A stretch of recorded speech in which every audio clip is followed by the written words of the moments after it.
Is Kirill Kaprizov threatening to go to the KHL for real? There's one source that believes he's actually not bluffing, and it could happen here and soon. Plus, we also have news of a potential contract extension for Panthers captain Alexander Barkov, and we have another signing as well. All that coming up next.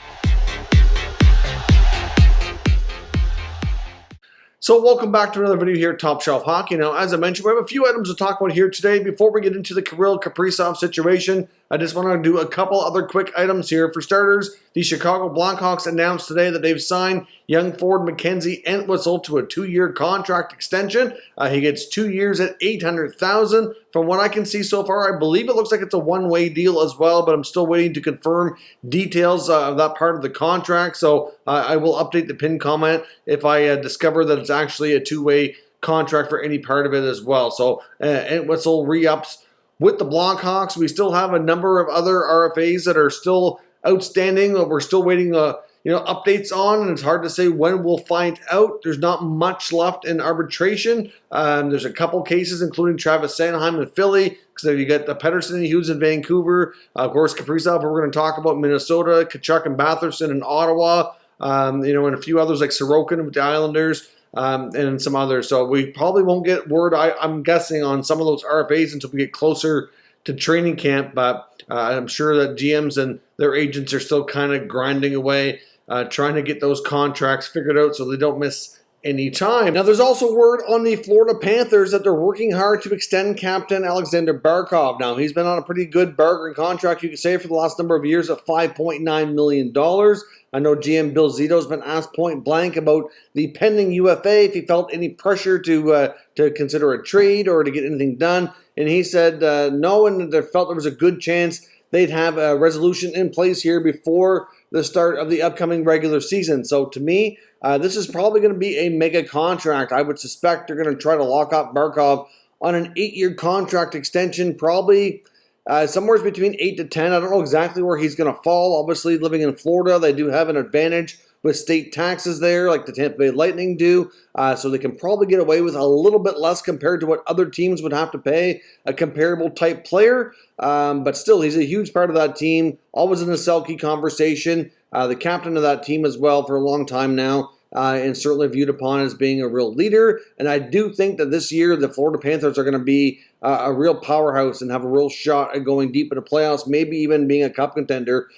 So we'll see. I'm not sure where things stand exactly with negotiations, but I've seen a variety of reports saying they're working on things, and it would not be surprising to see a mega long-term deal worked out before the start of the season. And before we jump into the Kaprizov situation, I do need to pause for a moment and acknowledge our channel sponsor, Manscaped. Top Shelf Hockey is proud to be sponsored by Manscaped. Of course, with Manscaped, we have a special offer here for all Top Shelf Hockey viewers where you can get 20% off and free shipping into all orders at manscaped.com. Now, of course, Manscaped just launched a brand new Lawnmower 4.0 trimmer, which is a fantastic product.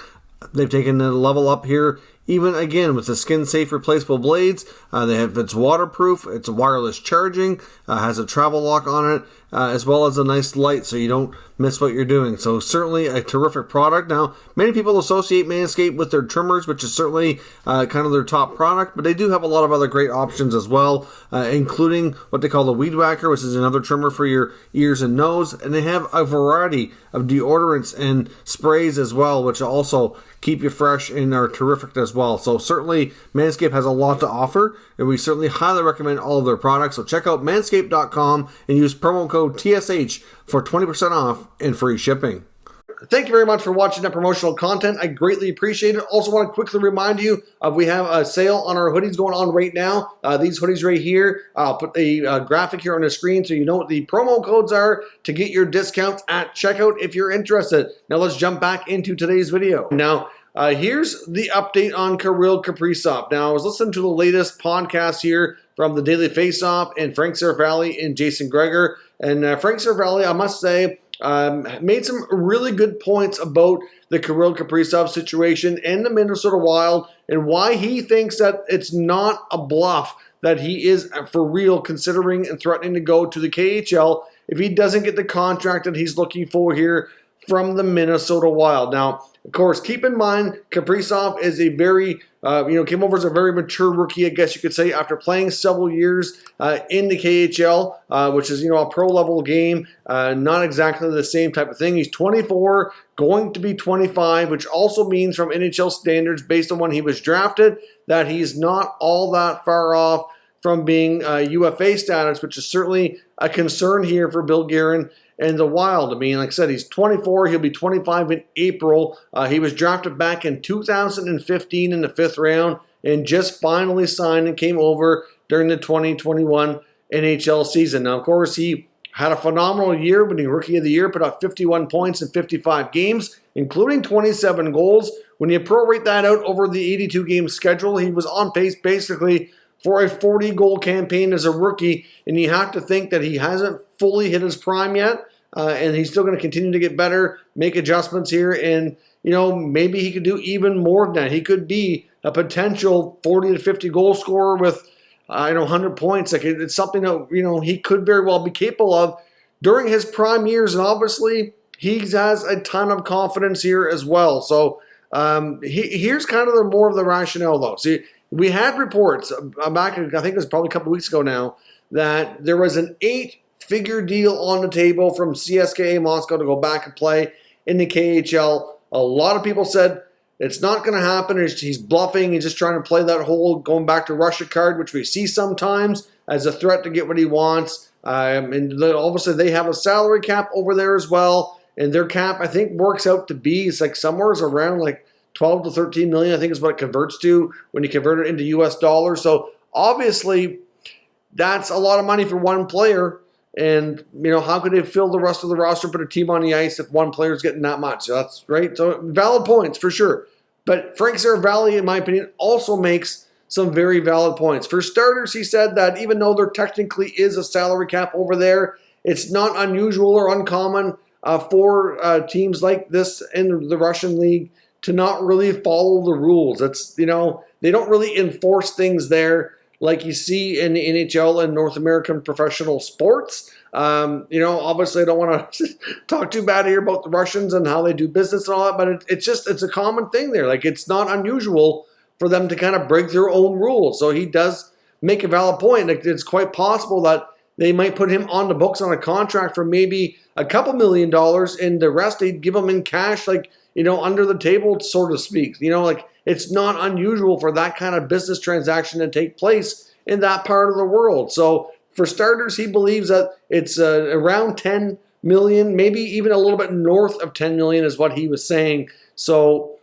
that's quite intriguing for a young guy like Kaprizov, and they definitely legit want to have him back. Obviously, he's a star player, putting up huge production and will be tremendous for their league if he can go back. So clearly, there's an appeal for both sides. Kaprizov's been over there all summer, of course. Not a huge shocker, of course, but, it just goes to show here that there's more to the story. Now, besides that, here's another couple of key things here to keep in mind here that will have an impact on this. Now, it's also possible that Kaprizov could end up playing in both the KHL and the NHL this year, because the AHL season starts much later than KHL. The KHL season actually starts the 1st of September. So they're pretty much ready to roll over there. They'd be having their training camps and getting ready to play. Like, they're already doing, I think, preseason action and all that. I don't really follow it that closely, but from what I've seen on social media, I know there are some games going on and stuff. So, they're getting ready to play their season. So he's there ready to roll. Now, here's another thing that Frank Seravalli made as a really good point. He said that when you're needing to get a new contract, a new work visa to come work in the U.S. from Russia, that whole process takes about a month when everything goes well. So right now, he does not have a contract, so he has no work visa in the United States. So he'll have to get a new contract first, and then it's going to take about 4 weeks to get all the work visa and everything lined up to get him to North America to be able to actually work.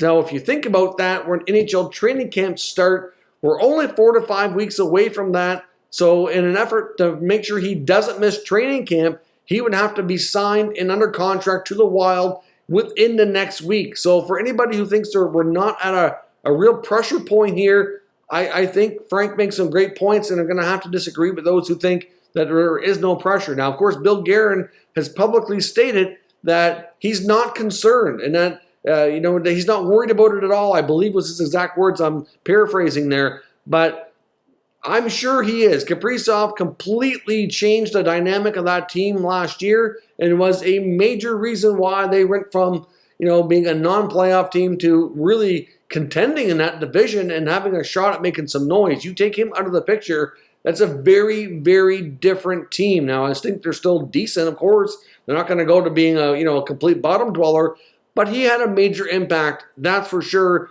By far the biggest star on that team, and he knows it. So he's trying to leverage it to get what he wants. Now, Minnesota, up until recently, have been really pushing to lock him up for 7 or 8 years. They've seen enough to be confident that he's worth that kind of a long-term financial commitment. But at this point, he doesn't want that because he's obviously, as much as he wants to play wherever he chooses, and he's all about the money, which is, you got to understand, this is their livelihood. And, yes, I know sometimes it come across as a little bit of greed and all that. But, if you think about it, NHL hockey players or professional hockey players in general only have a limited window for having real high earning power. And if they don't make a lot and then they get the rest of their life to do something else, it's a good game changer, right? So I try not to give players too hard a time for wanting to get paid properly. But at the same time, you have to draw the line between winning and getting paid and putting a team together. It's a team sport. So there is a little bit more to it. But still, regardless of all that, we saw the Kevin Fiala situation in Minnesota here come to a 1-year deal. That was getting kind of nasty. They met in the middle for 1 year, said we'll try this again next year. But I think Bill Guerin's got a real problem on his hands with these 2 young studs on this team. And if he can't get them locked up long term, that is going to be a major issue. So is Kaprizov wanting to get paid handsomely on a real short-term deal? I think he is. Obviously, it's a situation where he knows he's only a couple years away from getting UFA status. He's probably looking for a 2 to 3 year deal. That would be their preference, where the Minnesota preference is like a 7 or 8 year deal. So that is very, very different. And even meeting in the middle at, say, maybe 4 to 5 is probably what the Wild seem to be kind of shifting towards right now. But that's I don't know. I just don't think they have as much leverage here as they might think they do. And, of course, we also don't know what's being said behind closed doors. There's apparently constant communication and all that. But when you factor all that in, the amount of time it takes to get your work visa, the fact the KHL season is starting here real soon, it wouldn't be a shocker if we do get an announcement that Kaprizov has signed a KHL contract for the coming season. However, he very well could build in the condition that it has an NHL out clause. Now, normally KHL contracts do not have that. They don't release players to go to the NHL. We've seen it numerous times, especially with their younger talent. But if he insists on saying to them, like, I'll play for you, but this has to be that way, then obviously that I can see them giving that to him for that kind of star power, and they can just prorate the amount of money. So maybe he makes a couple of $1 million in the process while he's waiting for the Wild contract situation to be resolved, jump to the NHL, continue to get paid from the Wild when they come to an agreement. But at the end of the day here, I think this is going to be a shorter-term contract than Guerin and the Wild want, and I think it's going to be a big money deal, probably somewhere around the $9 to $10 million range if they want to keep him. And I understand it's 1 year. A lot of people are saying he's got to prove himself more and all that. It's not even that, I don't think, for Minnesota. They just don't want to walk him right to free agency to get him out the door so that he has all these options and can start a bidding war. Because to me, he knows he's a very talented hockey player. He's going to be one of the biggest stars in the game, and that's where he's heading. So to me, it's a problem for Minnesota. So they might have to succumb to his demands and hope for the best and build a team around him so that he wants to stay. But it's really hard to say. So let me know what your thoughts are on Frank Seravalli's opinion here on Kaprizov. Do you think that there's a chance maybe he's not bluffing? Could he play in both leagues this year, make even more money, and we'll see what kind of terms he comes to with on the Wild. Let me know your contract predictions in the comments. We'll discuss further. If you're new to this channel, make sure you subscribe and stick around. We'll keep you up to date with all the latest news, rumors, and analysis on all 32 NHL teams. Thank you very much for watching, and I will catch you next time.